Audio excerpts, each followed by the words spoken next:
What's up, everybody? Welcome back to Resurrected Gospel. I'm your host, Jarius Hillman, and this is where we go to use every gift and talent that we have to turn people to the gospel. And as we say here, stay resurrected. Y'all, I interrupt our fivefold series to tell y'all about Mantle Conference 2024 that was hosted down in Atlanta. And if you see this, you see my mantle shirt.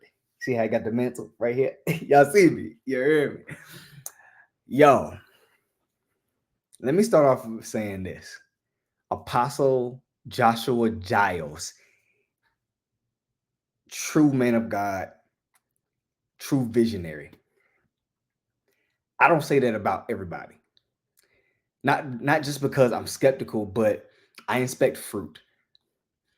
And he is truly so pure in heart, pure in all that he does, pure in all that he sets his hands to, and he's very sensitive to what the Lord is saying. I mean, he's a prophet first, but he's moving in such an apostolic grace that he's literally going and building and reminding people, nations, of who God is and what it is that he wants to do in the earth.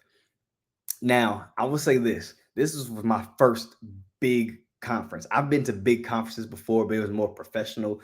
Like I was in National Society of Black Engineers. I was on the board and we had convention and which hosted well over 50,000 people. I'm used to big conferences, but this is my first time being a part of a big conference that was specifically about my faith. And I was a little nervous, not gonna lie, because of that magnitude. And I knew how much he means to the Christian world. And I say Christian world because it truly is two different ones, right? And he and his team did an amazing job of putting it all together. And my experience was amazing. Y'all, if I'm honest, for the last 3, 4, 6 months, have not been praying in the morning like I should. I never stopped praying. I will say that. I've never stopped praying. But I noticed that I wasn't really praying in the morning like that. And then I also noticed in the last couple months, my devotion life, as far as me actually being in the word, was decreased a lot from where it was. And Mantle was the thing that got my fire back lit. His speakers were amazing. I'm not going to name all of them, but the ones that I listened to it, I took notes. I didn't even get a chance to take notes for Pastor T. Renee Glenn. She's a powerhouse, a true woman of prayer. I mean, she lit me on fire. And then they had Pastor YPJ. I love Pastor YPJ. He's not someone that I listen to on a regular basis, but whenever he speaks and whenever he's on, I've learned to listen in to his wisdom and how he articulates and how he's truly authentically him. Man, y'all, Mantle was so amazing. And I'm going to give the caveat to this and a shameless plug for Raise Hell that's hosted usually here in Virginia. But we're going to take this out of Virginia sometime very soon. I'm very sure that God has his hands on that to expand it. Raise Hell Summit that's usually here in Chesapeake, Suffolk, Virginia, that's hosted by Prophetess Sierra Mason and her husband, Andre Mason, and by a host of people that I know. That conference, Raise Hell Summit, has ruined every other conference for me. Raise Hell has ruined every conference for me, mainly because there's always a constant flow. There's a constant flow of Holy Spirit from the prayer, from the evening service to the next morning for morning glory, then throughout the entire day. There's a consistent pour and there's a consistent glory outside of the breaks. But even the breaks, people are talking about their experiences through all that. And I say that it messed me up because, like I said, it's a constant stream. With Mantle, since they were so sponsored, and I understand, like I said, from being behind the scenes with convention for NSBE, National Society of Black Engineers, I understand you have to give room for your sponsors to speak. I understand you have to do, videos and different things like that. I understand because you're adhering to people that are on a commercial level.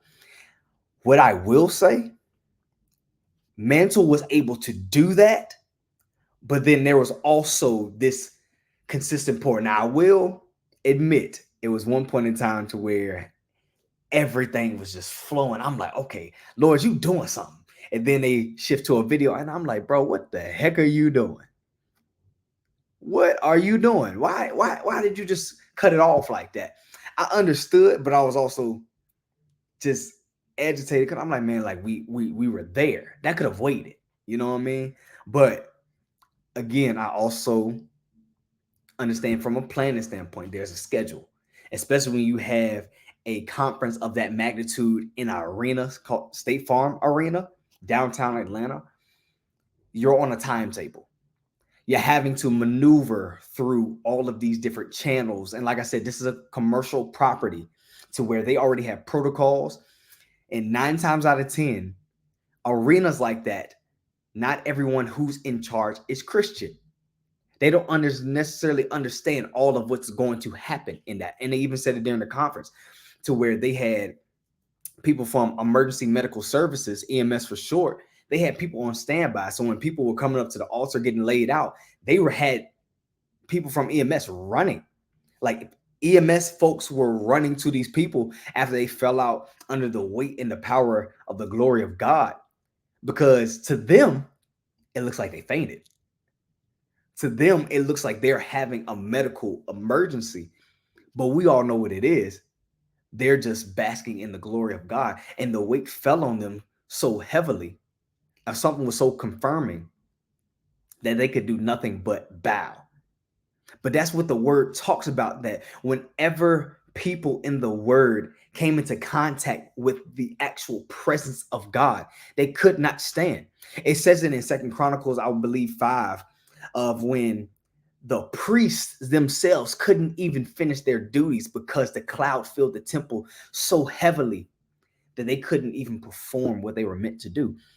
Which even then they were still doing their jobs, because the first role of a priest is to minister to God himself. We honor the Lord whenever he's in the building, whenever he's in a space, by bowing. And they didn't understand that. But again, Apostle Joshua Giles is the real deal. If you have not heard of him, I urge you, go check him out. Not only is he accurate, but again, I draw back to this because this is something huge for me. He's a pure vessel. He's a pure vessel. A pure vessel. And again, that's something that we should all strive for. I'm not putting him on a pedestal. I'm just giving honor where honor's due. He does a great job of staying pure while also having commercial conversations. He does an amazing job of staying pure while having conversations in secular areas and also going to the areas that are remote. He even recently, this past year, went even to the White House and gave them the word of the Lord, of what God was saying to the nation, of how to not only protect and to go against attacks, but way to strategize and to continue to have this country be in order. Whether they listen or not, that's on them. But someone who's getting these opportunities to talk to those that are in the White House, those of prime ministers in other nations, those that are in these governmental positions, and he's still pure. I think a lot of that deals with him, yes, staying in the word, but also being very prayerful, also being someone who fasts often. He's one of the best examples of, I would say, who lives a consecrated life. Consecrated meaning being set apart for a work. And that's exactly what he does. So I give honor to him because I know, not being braggadocious, but I know what that may take to get to that level of purity and to stay pure on top of experiencing spiritual warfare. He spoke at the conference the first night, and he was talking about that the beginning of this year, that he had gotten sick and he had to be rushed to the hospital on numerous occasions because his body could not fathom the food that he would usually eat. And then they eventually said that he had to be on a different diet because the food that he was eating, it was so processed and it was so full of fillers that it wasn't even natural anymore. So his body rejected it. But he also had mentioned that the Lord had spoke to him of when he initially got sick of what it was, that it was a spiritual attack, and that there was another man, I believe he was a man of African descent. I can't remember his name, but he's someone who's highly in government in other nations. And before I even go forward with that, I credit their team and their ideas and how they had the speaker set up and how they ran the entire days of the conference. I think they did it flawlessly. Of course, people are going to be upset because you can't please everybody. But from a person who's done the behind the scenes, I think everything ran flawlessly. So hats off to him and his administration for putting something on that was seamless. Now, granted, there's probably some fires they put on behind the scenes, I guarantee it. But it was flawless to the people who came and received. And going back into what I was talking about, the African guy who's very plugged into governmental conversations, they had a prophetic and apostolic think tank that they did on Thursday and that they did on Friday. The one I'm mentioning happened on Friday, of where they had Apostle Joshua Giles, his mother. I'm just gonna say Mother Giles, Mother Apostle Giles. I can't remember her name, but had those two. They had the African guy that I'm talking of. I had Apostle Ryan Lestrange. Who else did they have? They had another prophet of his that was on the stage. I can't remember. It was two of them, two other female prophetesses. But the African guy, he spoke about how he's in the rooms with people who make governmental decisions. And he was saying that he had got informed of demonic intelligence from someone who literally is in the occult. And they're in the same rooms because governments and government agencies are employing those who know how to get in contact with the spiritual realm. This piqued my interest because, one, he has to have so much patience, and it must be a mandate to be there. Because I'm telling you, if it was me and I'm in the room with these other people who's talking to these demonic forces, and I'm in here representing the kingdom of light, bro, we knucking and bucking.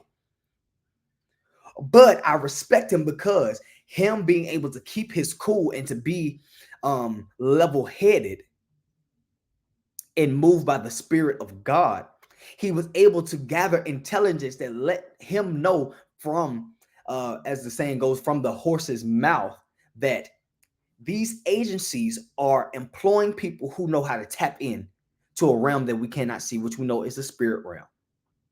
He talked about how this man is literally someone who goes underwater for however long to go and talk to a marine spirit, gather information, come up, and then go back to the agency and tell them what he's learned. Crazy.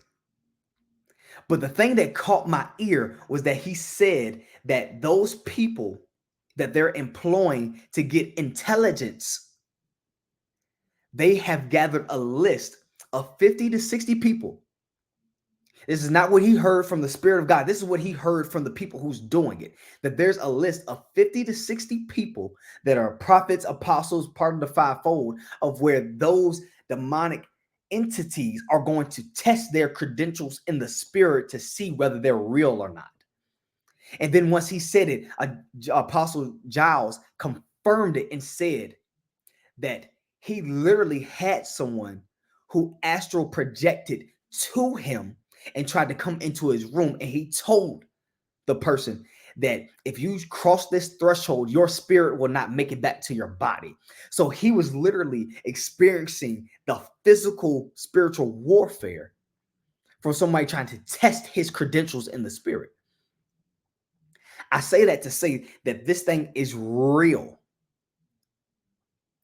There are higher powers, and I'm not even saying higher as being bigger than God. I'm talking about here in earth, those who are in positions behind closed doors that we don't even know their names, of where they're trying to set up to strike deals with both the kingdom of light and the kingdom of darkness so they can have intelligence and try to run the country from this intelligence. But we know that the word says you cannot serve two masters. You either gonna love one and hate the other. But I just thought that was interesting. That was the thing that really piqued my mind about it. And it charged me. That charged me, and the entire conference charged me to return to my time as an intercessor, to truly intercede for my country, to truly intercede for my brother and sister, because there is really, there is really a war going on. And these next couple of months are going to decide the next 5 to 10 years. And we have to be sure that we're knowing what God is saying and where He is directing us to go. So, y'all, I encourage y'all for next year, make sure that you get to Mantle 2025, whether it's in person or whether it's virtual. But virtual was lit as well. We had I think we took a day to where we did virtual, and it was fire just because we had to get work done. Well, man, shout out to Apostle Giles and his team for putting on such an amazing conference. It was beautiful. From prayer to worship to the speakers to the prophetic think tanks, even to the group therapy session. That was fire. We wasn't in person for that, but that group therapy session got people all the way together. And the speaker, she was a woman, broke down all of the feelings that Christian men and women go through and pinpointed them back to scripture. I thought that was so amazing. But yeah, Resurrected Gospel took on Mantle, and Mantle brought the fire back. I'm personally recharged, and I'm personally persuaded and convicted to keep running on. Not that I didn't have it before, but it lit a thing on me again and reminded me of how important it is for my personal relationship to do that. Because, y'all, if I'm honest, I was disobedient to God when He told me many times to continue to get up in the morning and pray. But that thing, it made something click for me. And it made me realize, and this is what God told me, that I had to get out of my own mind. I kept trying to pray in my own understanding, and I had to get out of my own understanding to come into His in order to pray effectively. So yeah, y'all, sign up for Mantle 2025. And be sure that you're on the lookout for when I post about Raise Hell Summit 2025. It's coming. It's amazing. I fully endorse everything that the Masons are doing. I fully endorse everything that they do because I know who they are in private and in public. Y'all, make sure that you sign up. And as we say here again, stay resurrected, and I'm gonna holler at y'all soon. Peace.